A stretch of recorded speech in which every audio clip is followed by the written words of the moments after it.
Movie की शुरुआत में हमें एक सफेद चूहे को दिखाया जाता है जो कि एक पजल से निकलने की काफी कोशिश कर रहा होता है। इसके बाद हम एक लड़की को देखते हैं जो किसी चैम्बर में बंद होती है। उसके पूरे शरीर में डिवाइसेस लगे हुए होते हैं। वो एक एक कर उन डिवाइसेस को निकालना शुरू कर देती है। चैम्बर में रेड लाइट के साथ सिस्टम एरर की आवाज सुनाई देती है और ऑक्सीजन का लेवल 35% तक पहुंच जाता है। उसे समझ ही नहीं आता कि वो अभी कहाँ है। उसे अपना नाम तक याद नहीं होता। घबराहट के कारण वो चिल्लाने लगती है। इसके बाद वो सिस्टम से पूछती है कि वो कौन है और यहाँ कैसे आई और क्या तुम मेरा नाम बता सकते हो, जिस पर सिस्टम उसका नाम E101 बताता है जो कि ऑब्वियसली उसका नाम नहीं होता। इसके बाद वो पूछती है कि क्या तुम मुझे दिखा सकते हो कि मैं दिखने में कैसी हूँ, जिस पर सिस्टम उसे उसका रिफ्लेक्शन दिखाता है। इसके बाद उसे कुछ चूहों के विजन्स आने लगते हैं। वो काफी घबरा जाती है और सिस्टम से पूछती है कि क्या मैं किसी लैब या फिर किसी हॉस्पिटल में हूँ। सिस्टम उससे कहता है कि मैं ये तुम्हें नहीं बता सकता। इसके बाद वो सिस्टम से उसे चैम्बर के बाहर निकालने को कहती है, जिस पर सिस्टम उससे कहता है कि अपना कोड बताओ, लेकिन उसे कुछ भी याद नहीं होता। अब उसे अचानक एक आइडिया आता है। वो सोचती है कि मैं जो भी सिस्टम से कह रही हूँ वो ये कर तो रहा है, तो क्यों ना मैं ऐसे पुलिस को कॉल करने को कहूँ। इसलिए वो सिस्टम को पुलिस को कॉल करने को कहती है और सिस्टम बिल्कुल वैसा ही करता है। वो पुलिस को कॉल लगा देता है। अब वो लड़की पुलिस से कहती है कि प्लीज मेरी हेल्प कीजिए, मैं कहाँ हूँ मुझे नहीं पता, लेकिन मैं किसी चैम्बर में बंद हूँ। वो पुलिस ऑफिसर को चैम्बर का मॉडल नंबर भी बताती है, लेकिन उसे कुछ भी पता नहीं चलता। जिस पर वो लड़की कहती है कि आप मेरी कॉल को ट्रेस करके मेरी लोकेशन का पता लगा सकते हैं। अब इसके पहले कि वो पुलिस ऑफिसर उससे कुछ कह पाता, उसका कॉल डिस्कनेक्ट हो जाता है। अब इसके बाद वो सिस्टम से कहती है कि क्या तुम मेरे डीएनए को चेक करके बता सकते हो कि वो किसी से मैच करती है कि नहीं, जिस पर सिस्टम उसे चेक करके बताता है कि हाँ, तुम्हारा डीएनए किसी से मैच करता है। इसके बाद वो उसे एक लड़की दिखाता है जो बिल्कुल उसके जैसी दिख रही थी। उसका नाम एलिजाबेथ होता है, यानी इस लड़की का नाम एलिजाबेथ होता है। अब कुछ देर बाद उसे वापस उसी पुलिस ऑफिसर का कॉल आता है। वो उसे कहता है कि हमें तुम्हारी लोकेशन का पता नहीं चल पा रहा है, क्या तुम बता सकती हो कि तुम जिस चैम्बर में हो वहाँ ऑक्सीजन कितना है, जिस पर वो बताती है कि अभी ऑक्सीजन का लेवल 31% है। कुछ देर बाद सिस्टम उसे कहता है कि तुम्हारे चैम्बर का ऑक्सीजन लेवल बहुत ही कम है, तुम वैसे भी सिर्फ 1 घंटे ही सर्वाइव कर सकती हो, तो क्या मैं तुम्हें मार दूं। लेकिन एलिजाबेथ उसे कहती है कि तुम मेरे बारे में कुछ और इन्फॉर्मेशन बताओ, जिस पर उसे पता चलता है कि वो एक डॉक्टर है और वो जिस चैम्बर में अभी बंद है वो उसी ने ही बनाया है, लेकिन उसे इस चैम्बर से बाहर निकलने वाले किसी भी तरह के कोड का पता नहीं होता। वो सिस्टम से कहती है कि तुम मेरा सोशल मीडिया अकाउंट निकालो, जिस पर उसे एक पिक्चर मिलती है जो कि उसके हस्बैंड की होती है। वो सिस्टम से अपने हस्बैंड को कॉल लगाने को कहती है। अब सिस्टम जैसे ही कॉल लगाता है, कॉल उसका हस्बैंड नहीं बल्कि एक लेडी उठाती है। वो उसे कहती है कि मैं एलिजाबेथ हूँ, मुझे मेरे हस्बैंड से बात करवाओ, जिस पर वो लेडी काफी गुस्सा हो जाती है और उसे दोबारा यहाँ कॉल करने से मना करती है। अब इसके बाद वो बिना टाइम वेस्ट किए चैम्बर को खोलने की काफी कोशिश करती है, लेकिन कोई फायदा नहीं होता। तभी उसे फिर से उस पुलिस ऑफिसर का कॉल आता है। वो उसे कहता है कि हमें तुम्हारे बारे में कुछ जानकारी मिली है, तुम अपनी मॉम के साथ रहा करती थी, जिस पर वो कहती है कि नहीं, मैं अपने हस्बैंड के साथ रहा करती थी, मैंने उनको कॉल भी किया था, लेकिन उनकी कॉल कोई लेडी उठा रही है। पुलिस ऑफिसर उससे कहता है कि नहीं, ये सब बस आपकी इमेजिनेशन भर है। अब इसके बाद वो वापस उन फोटोज को दोबारा देखती है, लेकिन इस बार उसके हस्बैंड की पिक्चर वहां से गायब होती है। अब वो भी इसे अपना इमेजिनेशन ही समझने लगती है। तभी वो पुलिस ऑफिसर उसे उसकी मॉम का नाम बताता है, जिस पर वो कहती है कि नहीं, ये मेरी मॉम का नाम नहीं है। और तभी उसे पता चलता है कि पुलिस ऑफिसर किसी और से भी बात कर रहा है, यानी वो जो कोई भी था वो उस पुलिस ऑफिसर को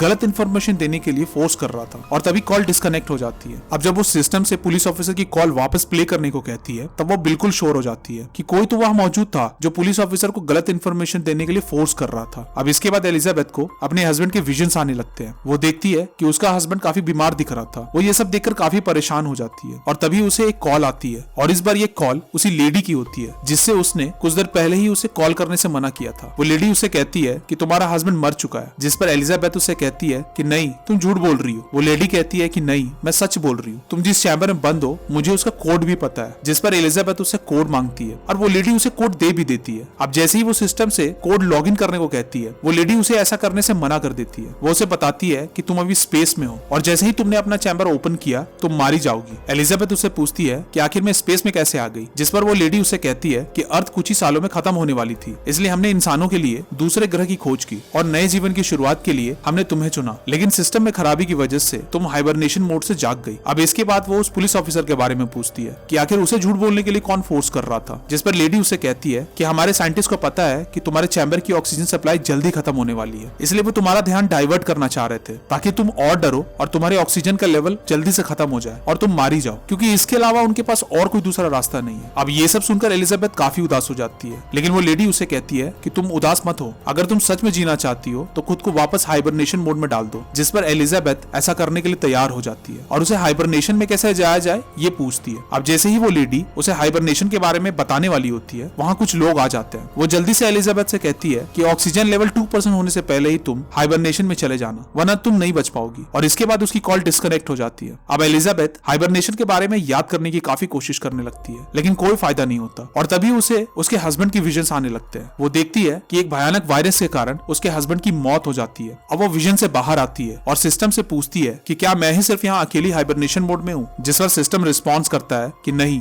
यहाँ टोटल 10,000 हाइबरनेशन चैम्बर्स हैं, जिस पर वो सिस्टम को बाकी चैम्बर्स को दिखाने को कहती है। अब सिस्टम जैसे ही उसे बाहर का विजन दिखाता है, वो एकदम शॉक हो जाती है, क्योंकि बाहर एक डेड बॉडी स्पेस में फ्लोट कर रही होती है। एलिजाबेथ अब सिस्टम से अपने हस्बैंड के चैम्बर को दिखाने को कहती है, जिस पर सिस्टम उसे चैम्बर दिखा देता है। वो अपने हस्बैंड को देखकर काफी खुश हो जाती है और उसके दिल में फिर से जीने का जज्बा पैदा हो जाता है। अब एलिजाबेथ को फिर से विजन्स आने लगते हैं। वो देखती है कि एक लैब में चूहों को एक पजल में छोड़ा जाता है और जो भी चूहा उस पजल को पार कर जा रहा था, उसकी मेमोरी को अगले चूहे में डाल दिया जाता था, जिससे वो चूहा अब एक ही बार में उस पजल को सॉल्व कर पा रहा था। ये एक्सपेरिमेंट जो कर रही थी वो खुद एलिजाबेथ थी, जो कि अब असल दुनिया में बूढ़ी हो चुकी थी। और चैम्बर में जो एलिजाबेथ थी वो उसकी क्लोन थी। और जो एक्सपेरिमेंट चूहों पर हो रही थी, यानी कि एक चूहे की मेमोरी को दूसरे में डाल दिया जा रहा था, ठीक वैसे ही ओरिजिनल एलिजाबेथ की मेमोरी को उसकी क्लोन में भी डाल दिया गया था। यहाँ सिर्फ एलिजाबेथ ही नहीं, बल्कि वहाँ मौजूद सभी 10,000 चैम्बर्स में जितने भी लोग थे, वो सभी के सभी क्लोन्स थे। अब उसका ध्यान अचानक से ऑक्सीजन लेवल पर जाता है, जो कि अब घटकर 3% तक हो चुका था। वो जल्दी से सिस्टम से उसको हाइबरनेशन मोड में डालने को कहती है, जिस पर सिस्टम उससे कहता है कि तुमने अपने सारे डिवाइसेस को निकाल दिया है, इसलिए अब ये पॉसिबल नहीं है। एलिजाबेथ तुरंत सभी डिवाइसेस को वापस लगाना शुरू करती है, लेकिन जब तक वो ऐसा करती, तब तक चैम्बर में ऑक्सीजन का लेवल घटकर 1% से भी नीचे जा चुका था। अब ये देखकर वो काफी डर जाती है। वो समझ जाती है कि वो अब नहीं बचने वाली, इसलिए वो अपने हस्बैंड के लिए एक मैसेज रिकॉर्ड करती है, ताकि वो जब भी होश में आए तो इसे ये मैसेज मिल सके। इसके बाद वो गुड बाय कहकर अपनी आंखें बंद कर लेती है। तभी अचानक उसे एक आइडिया आता है। वो सिस्टम से पूछती है कि अभी जितने भी चैम्बर्स तबाह हुए हैं, क्या उनकी बची हुई ऑक्सीजन मेरे चैम्बर में ट्रांसफर हो सकती है? जिस पर सिस्टम कहता है यस, ये बिल्कुल ट्रांसफर हो सकती है, लेकिन इसमें कुछ टाइम लग सकता है, पर इसके लिए आपको हाइबरनेशन मोड में जाना होगा। ये सुनकर एलिजाबेथ काफी खुश हो जाती है। वो कहती है कि हाँ, तुम हाइबरनेशन प्रोसेस को स्टार्ट कर दो और जल्द से जल्द ऑक्सीजन भी ट्रांसफर कर देना। अब इसके बाद हम देखते हैं कि चैम्बर में ऑक्सीजन रिफिल और हाइबरनेशन प्रोसेस दोनों स्टार्ट हो जाता है। अब कई साल बीत जाते हैं और हम एलिजाबेथ को उसके नए प्लैनेट में अपने हस्बैंड के साथ देखते हैं। दोनों एक दूसरे के साथ बहुत खुश होते हैं और इस तरह इस मूवी का एंड हो जाता है।